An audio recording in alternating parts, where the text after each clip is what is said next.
Genèse chapitre 25. La fin de la vie d'Abraham. Abraham a pris une autre femme. Elle s'appelle Ketura. Elle lui a donné pour fils Zimran, Yoksan, Médan, Madian, Ishébak et Shua. Yoksan est le père de Saba et de Dédan. De Dédan naissent les Ashurites, les Letushites et les Léumites. Madian a pour fils Épha, Épher, Hanok, Abida et Elda. Voilà les enfants et les enfants des enfants de Ketura. Abraham donne tous ses biens à Isaac et il fait des cadeaux aux fils de ses autres femmes. Mais pendant qu'il est encore vivant, il les envoie loin de son fils Isaac, vers l'est. Abraham a 175 ans quand il meurt. Il quitte la vie après une vieillesse longue et heureuse. Il va rejoindre ses ancêtres déjà morts. Ses fils Isaac et Ismaël l'enterrent dans la grotte de Macpéla. Elle est dans le champ d'Éphron, fils de Sohar le Hittite, près de Mamré. Abraham a acheté ce champ au fils de Heth. C'est là qu'on enterre Abraham avec Sarah, sa femme. Après la mort d'Abraham, Dieu bénit son fils Isaac. Isaac habite près du puits de Lahaï-Roi. La famille d'Ismaël, fils d'Abraham. Voici la famille d'Ismaël, le fils d'Abraham. Sa mère, c'est Agar, l'esclave égyptienne de Sarah. Voici les noms des fils d'Ismaël, suivant l'ordre de leur naissance. Nebaïot l'aîné, Kédar, Adbéel, Mibsam, Michema, Douma, Massa, Hadad, Théma, Yétour, Naphitch et Kedma. Voilà les 12 fils d'Ismaël. Chacun est le chef d'un clan. Ils donnent leur nom à leur village et à leur campement. Ismaël a 137 ans quand il meurt. Il quitte la vie et il va rejoindre ses ancêtres. Les Ismaélites vivent dans la région située entre Havila et Chour. Chour est près de l'Égypte, vers Achour. Ils s'installent donc loin de tous leurs frères. Rebecca donne naissance à Ésaü et Jacob. Voici l'histoire d'Isaac, le fils d'Abraham. Abraham devient père d'Isaac. À l'âge de 40 ans, Isaac prend pour femme Rebecca, fille de Bethuel et sœur de Laban. Tous les deux sont des Araméens de haute Mésopotamie. Mais Rebecca ne peut pas avoir d'enfant. Alors Isaac prie le Seigneur pour sa femme. Le Seigneur écoute sa prière et Rebecca devient enceinte. Elle attend des jumeaux et ses enfants se donnent des coups dans son ventre. Alors Rebecca se dit « Qu'est-ce qui m'arrive ?» Elle va consulter le Seigneur. Le Seigneur lui dit « Il y a 2 nations dans ton ventre. 2 peuples vont naître de toi. L'un sera plus fort que l'autre et l'aîné servira le plus jeune. » Quand le moment d'accoucher arrive, c'est clair, elle a des jumeaux. Le premier qui sort est roux. Il est couvert de poils comme la peau d'un animal. On lui donne le nom d'Ésaü. Son frère sort après lui, il tient le talon d'Ésaü par la main. On lui donne le nom de Jacob. Quand ils naissent, Isaac a 60 ans. Ésaü vend ses droits de fils aîné à Jacob. Les garçons grandissent. Ésaü devient un bon chasseur qui passe son temps dehors. Jacob est un homme tranquille qui reste sous sa tente. Isaac préfère Ésaü parce qu'il aime la viande de chasse. Rebecca préfère Jacob. Un jour, Jacob prépare un plat. Ésaü revient de la chasse. Il est très fatigué. Il dit à Jacob « Je suis très fatigué. S'il te plaît, laisse-moi avaler ton plat roux, je veux avaler ce plat-là. » C'est pourquoi on a donné à Ésaü le nom d'Édom, c'est-à-dire le roux. Jacob lui répond « Vends-moi d'abord tes droits de fils aîné. » Ésaü lui dit « Je meurs de faim. Mes droits de fils aîné peuvent me servir à quoi ?» Jacob lui dit « Jure d'abord. » Ésaü fait un serment et il vend à Jacob ses droits de fils aîné. Alors Jacob donne à Ésaü du pain et un plat de lentilles. Ésaü mange et boit. Puis il s'en va. Il se moque de ses droits de fils aîné. Genèse chapitre 26. Isaac et Rebecca chez Abimélec. Il y a une famine dans le pays. Ce n'est pas la même famine que pendant la vie d'Abraham. Isaac part pour Guérar, chez Abimélec, roi des Philistins. Le Seigneur se montre à Isaac et lui dit « Ne pars pas en Égypte, mais va habiter dans le pays que je te montrerai. Reste dans ce pays, je serai avec toi et je te bénirai. Oui, je te donnerai ces terres, à toi et à ceux qui naîtront de toi. Je tiendrai ainsi la promesse que j'ai faite à Abraham ton père.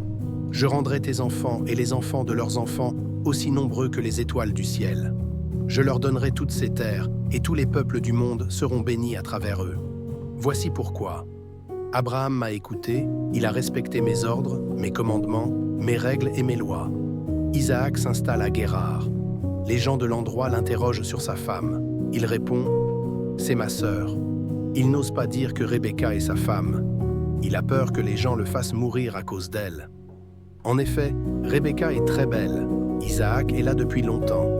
Un jour, Abimélec, roi des Philistins, regarde par la fenêtre. Il voit Isaac en train d'embrasser sa femme Rebecca. Abimélec le fait venir et lui dit « C'est sûrement ta femme. Tu as dit qu'elle était ta sœur. Pourquoi donc ?» Isaac lui répond « J'ai dit cela parce que j'avais peur de mourir à cause d'elle. » Abimélec continue « Qu'est-ce que tu nous as fait là? Un peu plus, et quelqu'un de mon peuple aurait couché avec ta femme, et tu nous aurais rendus coupables. » Abimélec donne cet avertissement à tout le peuple. « Si quelqu'un touche à cet homme ou à sa femme, je le ferai mourir. » Isaac sème dans les champs de ce pays, et cette année-là, il récolte 100 fois ce qu'il a semé. Le Seigneur le bénit, ses biens augmentent sans cesse, et il devient de plus en plus riche. Il possède des troupeaux de moutons, de chèvres et de bœufs, et beaucoup de serviteurs. Isaac passe un accord avec Abimélec. Les Philistins sont jaloux d'Isaac. Quand Abraham, son père, vivait, ses serviteurs avaient creusé des puits. Les Philistins se mettent donc à boucher tous ces puits en les remplissant de terre. Abimélec dit à Isaac « Tu es devenu beaucoup plus puissant que nous. Pars d'ici. » Isaac part de là. Il campe dans la vallée de Guérar, où il s'installe.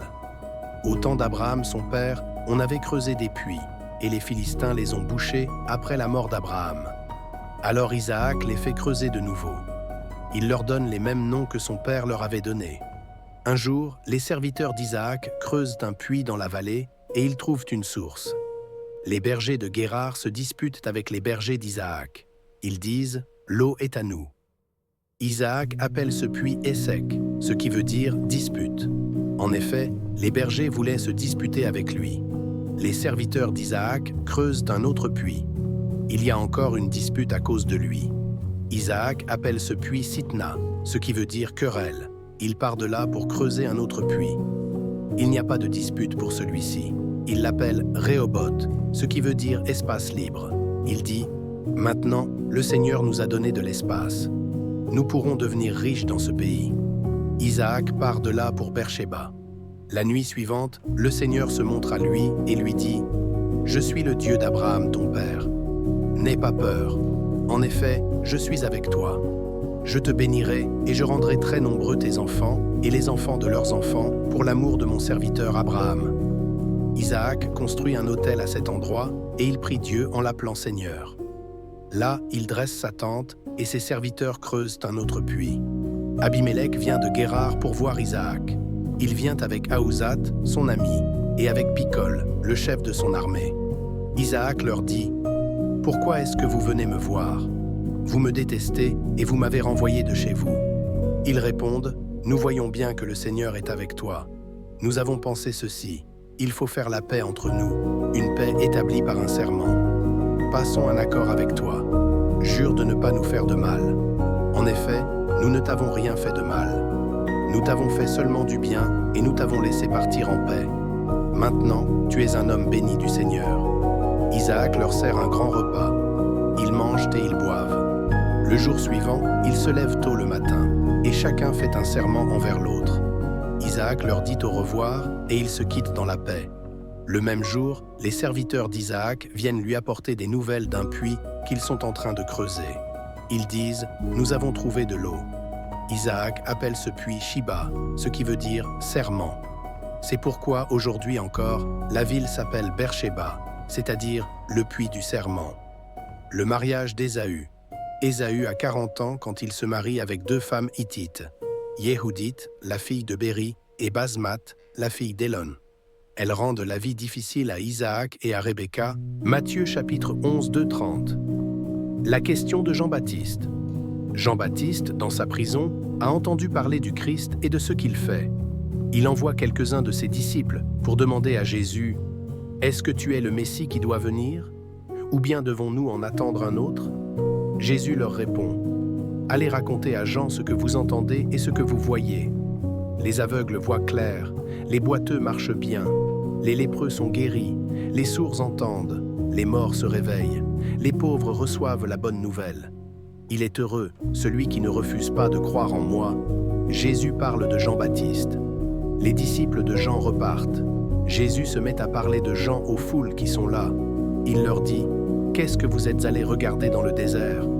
Un roseau secoué par le vent? Non. Alors, qu'est-ce que vous êtes allés voir? Un homme habillé de vêtements élégants. Mais ceux qui ont de beaux vêtements habitent dans les palais des rois. Qu'est-ce que vous êtes allés voir? Un prophète? Oui, je vous le dis, et même plus qu'un prophète.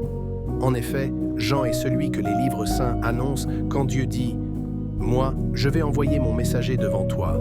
Il préparera le chemin pour toi. » Jésus ajoute « Je vous le dis, c'est la vérité. Il n'y a jamais eu un homme plus important que Jean-Baptiste. Pourtant, celui qui est le plus petit dans le royaume des cieux est plus important que lui. Depuis le temps où Jean baptisait jusqu'à maintenant, on attaque le royaume des cieux avec violence, et les gens violents cherchent à le prendre. Jusqu'à Jean, la loi et tous les prophètes ont annoncé ce qui allait arriver. Et si vous voulez me croire, Jean, c'est Élie qui devait revenir. Celui qui a des oreilles, qu'il écoute. À qui est-ce que je vais comparer les gens d'aujourd'hui? Ils ressemblent à des enfants assis sur la place du village. Les uns crient aux autres, « Pour vous, nous avons joué un air de flûte, mais vous n'avez pas dansé. Nous avons chanté un chant de funérailles, mais vous n'avez pas pleuré. » Un N est fait, Jean-Baptiste est venu. Il ne mange pas, il ne boit pas, et les gens disent, « Il est fou. » Le Fils de l'homme est venu, il mange et il boit. Et les gens disent, « Regardez, cet homme pense seulement à manger et à boire. Il est l'ami des employés des impôts et des pécheurs. » Mais quand on voit ce que fait la sagesse de Dieu, on reconnaît qu'elle agit bien. Les villes qui refusent de croire. Alors Jésus se met à faire des reproches aux villes où il a accompli la plupart de ses miracles. En effet, les habitants n'ont pas changé leur vie. Jésus leur dit, « Quel malheur pour toi, ville de Chorazin! Quel malheur pour toi, ville de Bethsaïda! C'est chez vous que Dieu a fait des choses extraordinaires, et non à Tyr et à Sidon. S'il avait fait ces choses là-bas, leurs habitants auraient changé leur vie depuis longtemps. Il l'auraient montré en prenant des sacs comme habits et en mettant de la cendre sur leur corps. Oui, je vous le dis, le jour où Dieu jugera les gens, il sera moins sévère avec les habitants de Tyr et de Sidon qu'avec vous. Et toi, ville de Capernaum, est-ce que Dieu te fera monter jusqu'au ciel? Au contraire, il te fera descendre chez les morts. C'est chez toi que Dieu a fait de grandes choses, et non à Sodome. S'il avait fait ces choses-là à Sodome, cette ville existerait encore aujourd'hui. Oui, je vous le dis, le jour où Dieu jugera les gens, il sera moins sévère avec les habitants de Sodome qu'avec les tiens. Jésus fait connaître son Père aux petits. Peu de temps après, Jésus dit, « Père, Seigneur du ciel et de la terre, je te dis merci. En effet, ce que tu as caché aux sages et aux savants, tu l'as fait connaître aux petits. Oui, Père, tu l'as bien voulu. Mon Père m'a tout donné. Personne ne connaît le Fils, sauf le Père. Personne ne connaît le Père, sauf le Fils. Mais le Fils veut montrer le Père à d'autres pour qu'ils le connaissent aussi.